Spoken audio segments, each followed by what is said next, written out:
Alright, what is going on, guys? It's KBeaZy, and today I'm going to be showing you guys the basics of EQing, how to properly EQ your beats, and just really help make your mix better in general.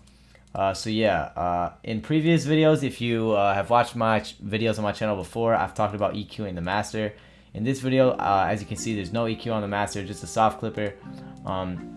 And there's a few reasons for that. So yeah, I actually learned recently that when you export trackouts on FL11, the master plugins do not apply to the trackouts. So let's say I had, a fruity. Let's just say for some weird reason I had a fruity fast dist on the master.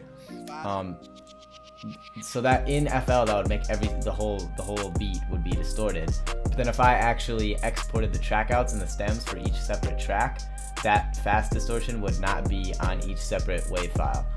So yeah, I'm gonna be going over how to EQ specifically for each sound for trap music. So yeah, first I'm just gonna make a little basic beat.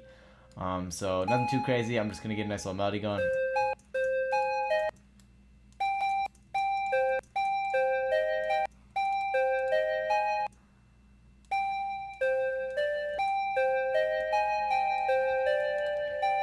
And then I'm gonna just add some bass notes, so I'm gonna go like that.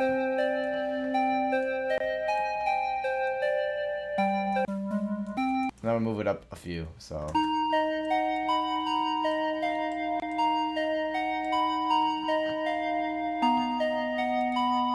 And then I already have some sounds loaded, so these are all from my newest drum kit, my Lunar drum kit. So if you want that, the link is gonna be in the description. So yeah.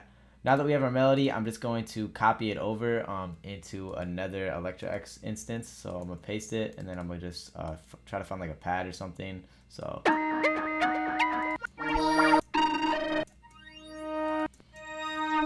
want something a little bit lower, just because the pluck is pretty high pitched. I want like a pad that's a little bit lower maybe, to sort of contrast it a little bit. So hold up, let me go into King's Fall. Hold up.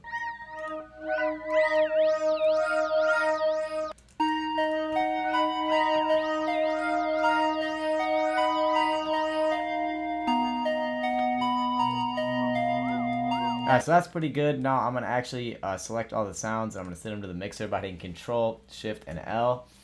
So yeah, the first thing you want to do is EQ the melody. So for example, if I use this 808 right now, hold up, there you go. As you can hear, the 808 and the actual low part of the melody is sort of clashing, and it's making the low end of the beat muddy. So what I'm gonna do is I'm gonna actually open up some EQs and fix that. So here's the low pad. There's a lot of like low end, like around 150 hertz. So first, what I'm gonna do, I'm gonna go up to presets. I'm gonna go to mastering. I'm gonna go to 20 hertz and 18 kilohertz. Cut, and I would just cut it off around like 300 hertz. If you actually look up here, you can see the level I'm cutting. So like 300 hertz should be good. But instead, what I'm gonna do, I'm gonna cut it at like 280, and then you can do another EQ to sort of clean it up again. That's what I usually do. So yeah, I'm just cleaning the low end out of that melody. Then I'm gonna do the same for this one. So this one doesn't sound like it has too much low end, so I'm probably not gonna use two EQs. I'm going to use one here, and you don't want to fully EQ the low end of the melody, because if you just completely EQ the low end, it just kills the whole like sound of the melody, and it just makes it sound flat and sort of dead. So yeah, that should be good. Still leaving a little bit of low end, but not enough to mess with the 808. So yeah, now the 808 should sound better. So.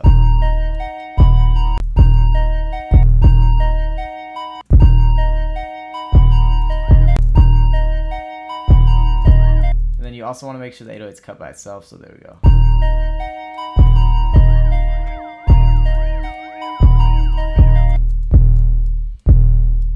Alright, so I'm going to hit Control and L to make the notes longer, and then I'm going to pull it down to B. So I'm just following the bass notes that we put in the melody. And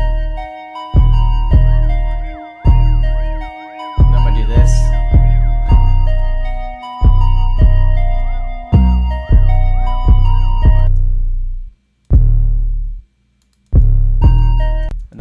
Move this note up to a C sharp, so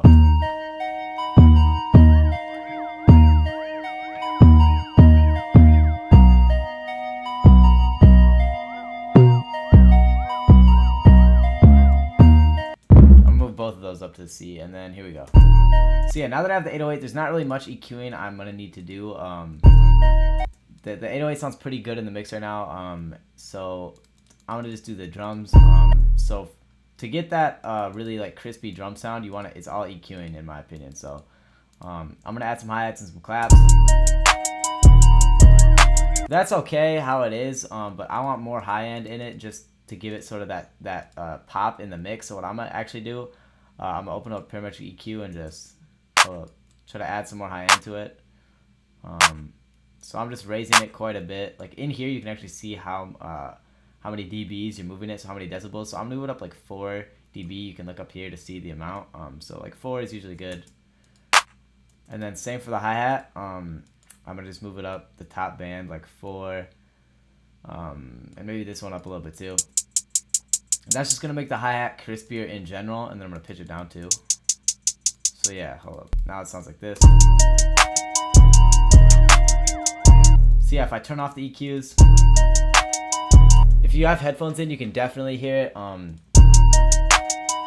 See, with no EQ, it's just sort of dull. The hi-hat doesn't really stand out in the mix. It's sort of like hidden behind the melody. But now that the EQ's there, it sounds really crispy and it pops out.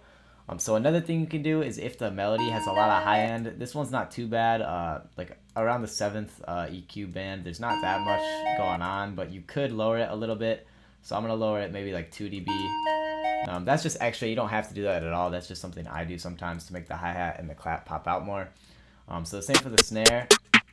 The snare, some snares have like a weird little sound in the background. For example, if you're using my Trap Galaxy kit, if you use a snare like this, if you hear it, there's sort of like almost like a static noise, like sort of like a white noise playing with the snare. So for snares like that, I wouldn't recommend EQing too much because there's already like that high pitched noise, and if you EQ it a ton, it's just gonna get way more loud, and the actual like weird little static noise is gonna get like sort of annoying, I guess, in the mix. But for a clean little snare like this, you can EQ it too. So I'm gonna EQ it a little bit. So yeah, again, if you guys are wondering why Beaz, why don't you just EQ the master? It's a lot simpler. You can EQ the master, but then it doesn't apply to the trackouts. So I like to just do it this way now because then if I ever have to send trackouts, it applies the EQ to all the drums.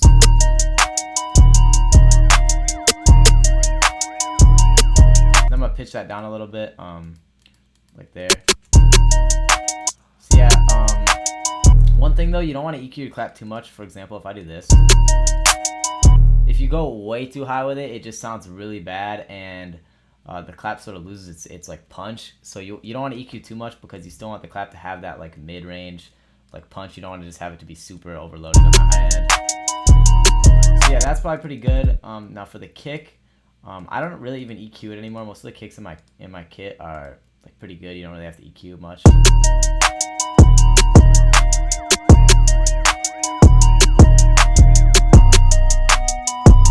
But you do want to make sure the 808 and the kick aren't clashing, so I'm gonna just put it together. They sound pretty good to me. But the kick and the hi-hat are key. The kick and the hi-hat, like, they go together. So when the hi-hat hits with the kick, it makes it a lot more crispy. So sometimes I like to just, I don't know, I like to just EQ the kick like at the top end as well. Just like if we were doing a master EQ like that, same exact thing. It's just in an actual EQ and not the master EQ. So.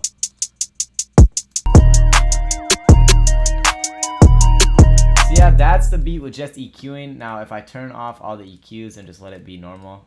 You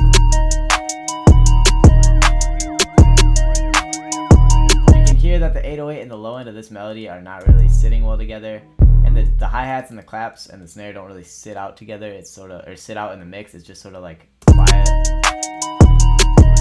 See, now if I go like that,